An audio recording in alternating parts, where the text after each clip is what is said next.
कार्यकर्त्यांनी फक्त सतरंजाच उचलायच्या का असा प्रश्न आजकाल कार्यकर्ते सर्रासपणे विचारताना दिसतात। याला कारणही तसंच आहे। नेत्यांच्या मुलांना तिकीट मिळणं ही गोष्ट काही नवीन नाहीये। राजकारणात उतरल्यावर आमदार खासदार होण्याचं स्वप्न प्रत्येकाचं असतं। काही कार्यकर्त्यांना नशिबाने संधी मिळते तर अनेकांना प्रतीक्षा करावी लागते। त्यातच नेत्यांच्या मुलाचा विचार हा प्राधान्यानं होत असल्यानं निष्ठावान कार्यकर्त्यांवर अनेकदा अन्याय झाल्याचं पाहायला मिळतं। विधानसभेच्या निवडणुकीच्या सगळ्या पक्षांच्या उमेदवार याद्या जाहीर झाल्यात। या लिस्टवर आपण एक नजर टाकली तर एक गोष्ट लक्षात येते, ती म्हणजे अनेक नेत्यांच्या मुलांना पुन्हा तिकीट देण्यात आलंय। यात काही पहिल्यांदा निवडणूक लढवत आहेत, तर काही विद्यमान आमदार आणि पदाधिकारी आहेत, तर काही ठिकाणी वडील एका पक्षात तर मुलगा दुसऱ्या पक्षात अशी परिस्थिती देखील आहे। यंदाच्या विधानसभेच्या या निवडणुकीच्या रिंगणात कुठल्या बड्या नेत्यांच्या पोरांना तिकीट मिळाली जाणून घेऊयात या व्हिडिओच्या माध्यमातून। नमस्कार, मी ऋषिकेश, आपण पाहत आहात लगावबत्ती। जवळपास सर्वच पक्षांचं जागा वाटप पूर्ण झालंय। यात उमेदवारांच्या नावावर नजर टाकली तर यामध्ये घराणेशाहीचं प्रतिबिंब दिसून येतंय। एरवी घराणेशाहीच्या नावाने विरोधकांवर आरोप प्रत्यारोप करणारे पक्षही या निवडणुकीत स्वतःला घराणेशाहीपासून वेगळं ठेवू शकलेले नाहीत। भाजप, शिवसेना, ठाकरे गट, शिंदे गट, राष्ट्रवादी, अजित पवार गट आणि शरद पवार गट सर्वच पक्षात बड्या नेत्यांच्या मुलांना तिकीट मिळाली आहे। भाजपमधून रावसाहेब दानवे यांच्या मुलाला दुसऱ्यांदा उमेदवारी मिळाली आहे।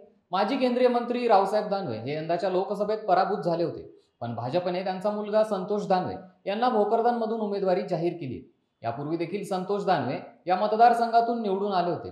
यावेळी त्यांचा सामना राष्ट्रवादी शरद पवार गटाचे चंद्रकांत दानवे यांच्याशी रंगणार आहे। अत्यंत महत्त्वाच्या मानल्या जाणाऱ्या बारामती विधानसभेतून शरदचंद्र पवार यांच्या राष्ट्रवादीतून आजोबांनी थेट आपला नातू युगेंद्र पवार यालाच निवडणुकीच्या रिंगणात उतरवले। त्यांचा सामना काका अजित पवार यांच्याशी होणार आहे। लोकसभेच्या पराभवानंतर अजित पवारांसाठी ही निवडणूक प्रतिष्ठेची मानली जाते।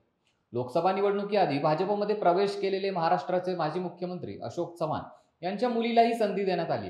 भाजपने आधी चव्हाण यांना राज्यसभेवर संधी दिली होती आणि आता चव्हाणांची मुलगी श्रीजया चव्हाण यांना नांदेडच्या भोकरमधून उमेदवारी जाहीर केली आहे। शिंदे गटाकडून शिवसेना नेते रामदास कदम यांच्या मुलाला उमेदवारी जाहीर झाली आहे। कदम यांचे चिरंजीव योगेश कदम हे दापोलीतून विधानसभा लढवणार आहेत, तर संभाजीनगरचे खासदार संदीपन भुमरे यांचे पुत्र विलास भुमरे यांनाही उमेदवारी देण्यात आली आहे।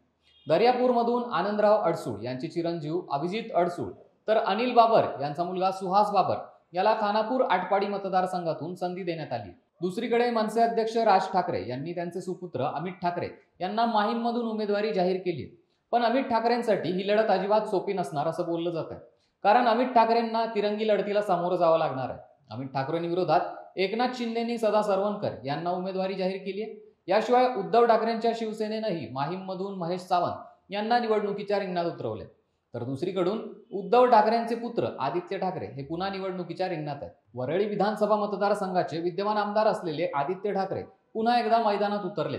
त्यांच्या विरोधात मनसेने संदीप देशपांडे यांना उमेदवारी जाहीर केली। महायुतीकडून अद्याप कुठल्याही अधिकृत उमेदवाराची घोषणा झाली नसली तरी मिलिंद देवरा यांचं नाव सध्या चर्चेत आहे। तिहेरी लढतीमुळे राजपुत्राप्रमाणे उद्धव पुत्रासाठीही ही निवडणूक मोठं चॅलेंज असणार आहे। कोकणातून नारायण राणेंचे दोन्ही सुपुत्र यंदा निवडणुकीच्या रिंगणात आहेत, पण दोघांनाही दोन वेगवेगळ्या पक्षातून उमेदवारी मिळाली आहे।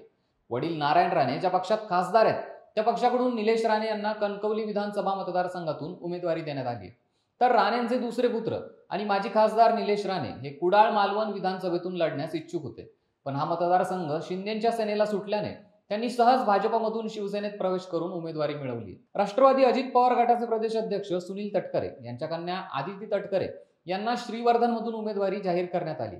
सध्या त्या इथल्या विद्यमान आमदार तसंच कॅबिनेट मंत्री देखील आहेत। राष्ट्रवादीकडून माजी खासदार विठ्ठल तुपे यांचे चिरंजीव आमदार चेतन तुपे यांनाही पुन्हा संधी दिली गेली। माजी आमदार अरुण जगताप यांचे पुत्र आमदार संग्राम जगताप यांनाही उमेदवारी जाहीर झाली आहे। माजी खासदार गोविंदराव निकम यांचे पुत्र आमदार शेखर निकम हेही पुन्हा रिंगणात आहे। सलग 9 वेळा खासदार राहिलेल्या माणिकराव गावित यांचे पुत्र भरत गावित यांना नवापूरमधून उमेदवारी देण्यात आली आहे। तिकिटासाठी त्यांनी भाजपमधून अजित पवारांच्या राष्ट्रवादीत प्रवेश केला।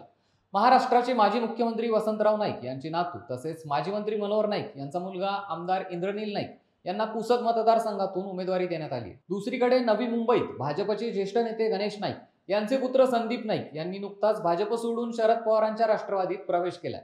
ते आता बेलापूर विधानसभा मतदारसंघातून लढणार आहेत, तर गणेश नाईक स्वतः ऐरोली विधानसभा मतदारसंघातून निवडणूक लढणार आहेत। यामुळे मुलगा राष्ट्रवादीकडून तर वडील भाजपकडून असं चित्र आता पाहायला मिळतंय। राज्याचे माजी मुख्यमंत्री राष्ट्रवादीचे दिवंगत नेते आर पाटील यांचा मुलगा रोहित पाटील यांना देखील शरदचंद्र पवार गटाकडून पहिल्यांदा विधानसभेच्या रिंगणात उतरवण्यात आलंय. तासगाव कवठे महाकाळ इथून त्यांना उमेदवारी जाहीर करण्यात आली आहे.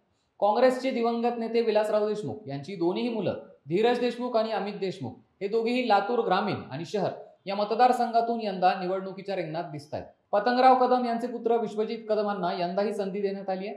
सर्वच पक्षातून नेत्यांच्या मुलांना मिळालेल्या उमेदवारीची ही यादी पाहता कोणता पक्ष आता घराणेशाहीपासून नामनिराळा दिसत नाहीये. सर्वच पक्षांमधून नेत्यांच्या मुलांना मिळालेल्या उमेदवारीची ही यादी पाहता कोणताच पक्ष आता घराणेशाहीपासून नामनिराळा राहिलेला दिसत नाही. यामुळे आता घराणेशाहीवरून समोरच्या पक्षाला टोमणे मारण्यासाठी विरोधी पक्षच राहिला नाही अशी सध्याची यादी सांगते. असो, प्रत्येक राजाला असं वाटतं की आपला मुलगाही राजा बनावा आणि त्यांनी आपली राजगादी सांभाळावी, आपलं साम्राज्य सांभाळावं आणि ते मोठं करावं. हा स्वार्थी भाव जसा कुठल्याही बापाचा असतो तसा तो राजकारणातल्या बापाचाही आपल्या मुलांप्रती आहे. आपण सामान्य नागरिकांनी त्याचा फार विचार करायला नको, नाही का? आपण फक्त एकच करायचं, जे चकाकतं ते सोनं, नि जे खणखणीत वाचतं तेच खरं नाणं. या उक्तीप्रमाणे योग्य तो उमेदवार निवडायचा जो आपला विकास करेल. पण हो, जर का तुम्हाला आपल्या फेवरेट नेत्यांच्या प्रती लॉयल्टी जपायची असेल तर मग पहा बुवा कोणाला निवडायचं ते.